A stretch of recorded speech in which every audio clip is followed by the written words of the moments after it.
tudo desmoronou.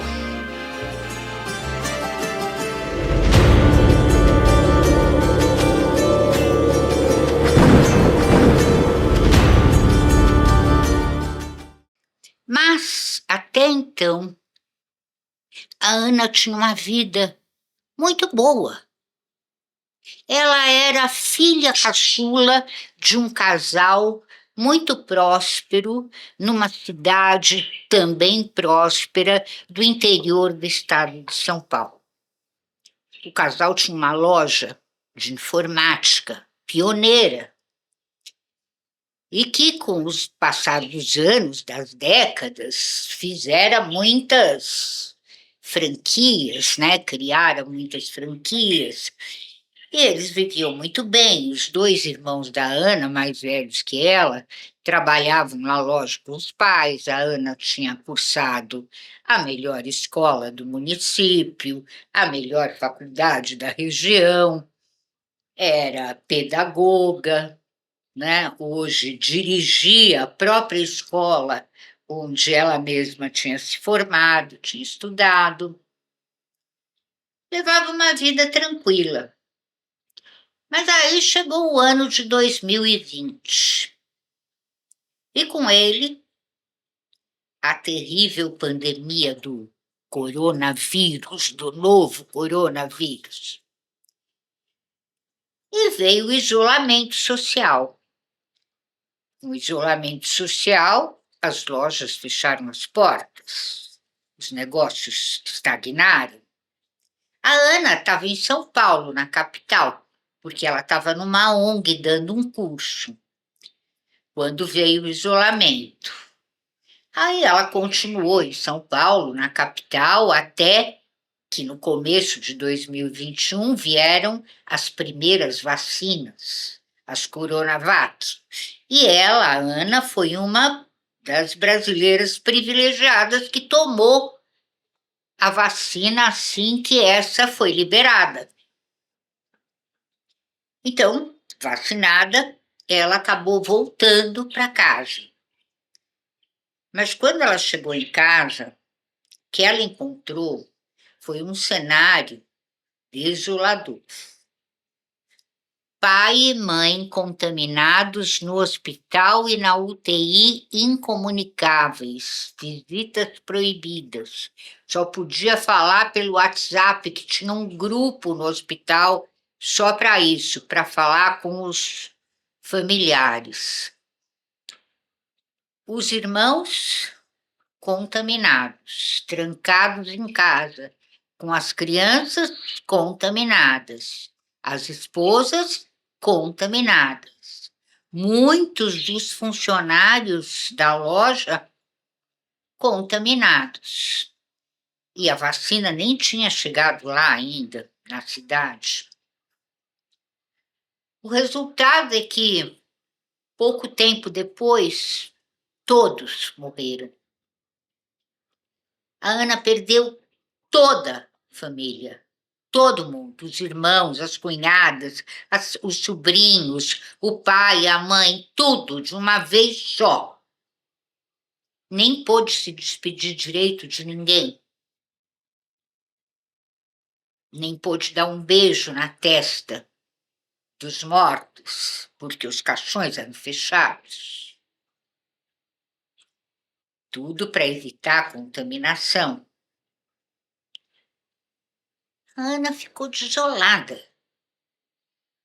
Na casa, tinha alguns empregados que estavam lá há muitos anos, que tinham visto a Ana crescer e que mimaram ela, tentaram consolar, faziam as comidinhas que ela mais gostava, acendiam os incensos mais inspiradores. Mas não tinha jeito, a Ana entrou numa depressão, sim, inimaginável, e começou a pensar que ela tinha tudo antes, que ela era feliz antes, mas que ela não percebia isso, que ela não dava valor para tudo que ela tinha, para toda a felicidade, para o amor dos pais. Os pais tinham criado, os pais se amavam, o pai e a mãe da Ana. E eles passaram esse amor para os filhos. Eles tinham criado os filhos num clima de amor, de tolerância, de compreensão, de humanidade. Uma coisa difícil nas famílias, uma coisa mais rara, esse amor verdadeiro dentro da família. Não, as famílias normalmente são mais hipócritas, né? Dizem que se amam, mas se odeiam e se atacam por trás, fofocam, intrigam e armam. Mas na casa da Ana não era assim, não. Na casa da Ana tinha amor de verdade. E tinha cultura. Tinha o gosto pela arte, pela literatura, pelo cinema, por tudo. E a Ana começou a perceber o quanto ela tinha sido privilegiada na vida. E o quanto era difícil agora viver sem aquelas pessoas maravilhosas que cresceram com ela. Ou que ela cresceu com eles, né? Porque ela era mais nova, a caçula. É difícil descrever o tamanho dessa dor, de uma perda tão abrupta, tão cruel, tão absurda, né? Tão sem lógica. E a Ana começou a lembrar. Às vezes que brigou com o pai por uma bobagem, às vezes que brigou com a mãe por outra bobagem, porque o vestido não chegou da lavanderia a tempo para ela ir à festa. Brigou com o irmão, porque ele pegou o livro dela para ler e não pediu licença para isso. Brigou com o pai, porque o pai fez um comentário meio torto sobre um namoradinho dela. Brigas idiotas. E agora que eles não estavam mais ali, tudo aquilo aumentava o peso da tristeza, da imensa tristeza que ela vivia com a falta deles. E assim a vida ia. Aulas só pelo computador. Pouco trabalho. Nenhuma convivência, né? Pelo menos com as outras professoras da escola. Nada. Tudo pelo computador, reuniões e avaliações dos alunos. Tudo frio. Tudo sem toque. Tudo sem beijo. Tudo sem abraço. Tudo sem calor humano, na frieza das telas. Lá estava a Ana, profundamente triste. Ela conseguiu um bom dinheiro pelo negócio dos pais, que ela acabou vendendo quando terminou o drama dos inventários todos da família. Ela vendeu, ela não queria tocar aquele negócio, ela não queria, enfim, ela não queria estar ali onde os pais deveriam estar e não estavam mais. Os irmãos deveriam estar e não estavam mais. Então ela vendeu, mas continuou dirigindo a escola, à distância, claro, que ainda era pandemia. As vacinas estavam começando a aparecer. E um dia ela estava assim na janela da casa, olhando lá adiante aquele bosque, que não era muito longe da casa, uns 100 metros só. Tinha um bonito bosque lá adiante. E aí, de repente, um passarinho pousou no parapeito da janela, bem ao lado da Ana. E ela ficou encantada, que era um passarinho tão bonito, todo amarelo, com uma coroazinha de pelos pretos, assim, na cabecinha. Um amarelo vivo, brilhante, uma mancha verde nas costas, duas manchinhas pretas aqui. Ela olhou para ele, ele piou. Pipi! Não, não sei por quê. Ela não sabia por quê. Ela pensou, o nome dele é Pipe.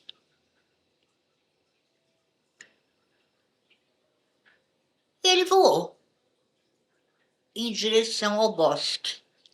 E ela saiu pelo terraço e foi andando também em direção ao bosque.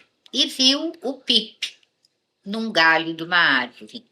E aí, de galho em galho, de árvore em árvore, o Pipe foi conduzindo a Ana até o bosque. E depois sumiu. Mas ela começou a ir todos os dias àquele bosque, porque naquele dia, com o Pipe, ela se sentiu bem ali dentro, como se as árvores a abraçassem, como se o ar fosse mais leve, como se as plantas, as inúmeras e lindas plantas, a acalentassem, a consolassem. E a Ana começou a se apaixonar, não só pelas árvores maravilhosas do bosque, mas pelas pequenas plantas, pelas flores, pelos passarinhos, né, Felipe? E começou a compreender que ali a vida não tinha fim. Tudo se renovava, tudo renascia, rebrotava, se reproduzia. E ela foi entendendo o recado das plantas, o recado da natureza. E começou a tirar mudas. Foi lá para a internet, pesquisou tudo que ela pôde sobre jardinagens, plantas, levou o celular para o bosque, foi identificando pelo Google cada planta, que espécie era, como tratar, como tirar muda, como reproduzir, e começou a viver esse encanto, essa tremenda magia que se chama jardinagem. O prazer de plantar uma mudinha ou uma semente e vê-la brotar, crescer, te devolver em beleza o cuidado e a dedicação que você deu a ela. E de tanto fazer plantinhas e colocar no terraço da casa, o terraço virou um outro jardim, né? Cheio de plantas exuberantes. E de tanto fazer isso, ela começou a conhecer as pessoas no entorno, os vizinhos, gente que passava por ali todos os dias, que falava com ela, perguntava isso, uma planta, outra, aquilo, batia um papo, conversava, ria, e ela foi revivendo. Revivendo como ela via o bosque se reinventar a cada estação, a cada mudança, a cada tempestade.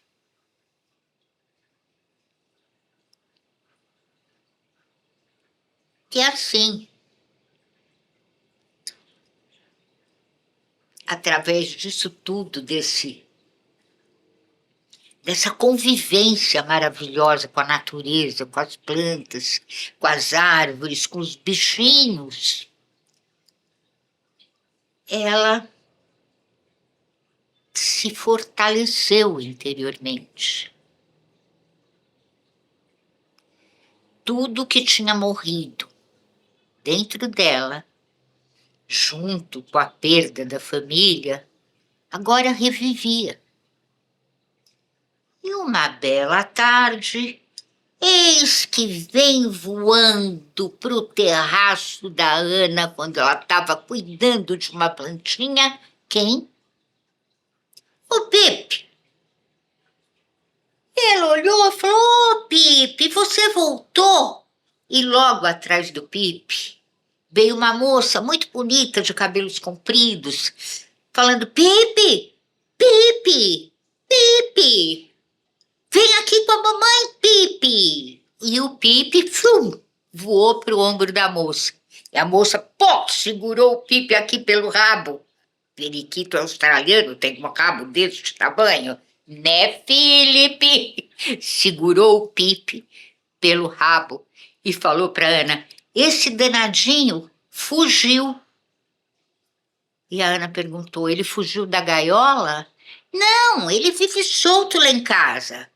Mas eu tomo cuidado, eu tenho telas nas janelas Mas ele escapou por uma frestinha que eu deixei aberta num basculante. Ainda bem que ele veio aqui para o seu jardim do terraço, porque eu pude encontrá-lo. Ele já fugiu, outro dia também ele fugiu, faz uns meses." E a Ana pensou: "Eu acho que ele foge por um bom motivo." E como será que ela sabia que o periquitinho se chamava Pipe? A dona do Pipe e a Ana acabaram ficando bem amigas, convivendo, frequentando as casas uma da outra. E com o tempo, e com as plantas, a Ana percebeu que, apesar de toda a perda, apesar de toda a tragédia, toda a tristeza que se abatera sobre ela, algo muito grande continuava vivo no seu coração e na sua alma. E na sua alma, a esperança de um dia, talvez, reencontrar aquelas pessoas queridas. Este é o seu programa As Bruxas, todas as terças, às 20h, aqui, na sua TV Paradise. E eu sou Isabel Fonte Vasconcelos Caetano, e esse aqui é o Felipe, periquito australiano, meu companheirinho. Eu sou escritora, tenho 24 livros publicados e estou sempre aqui, sempre, para te contar alguma história de alguma bruxa poderosa. Então, um baixo do Felipe e até a próxima, gente. Até a próxima.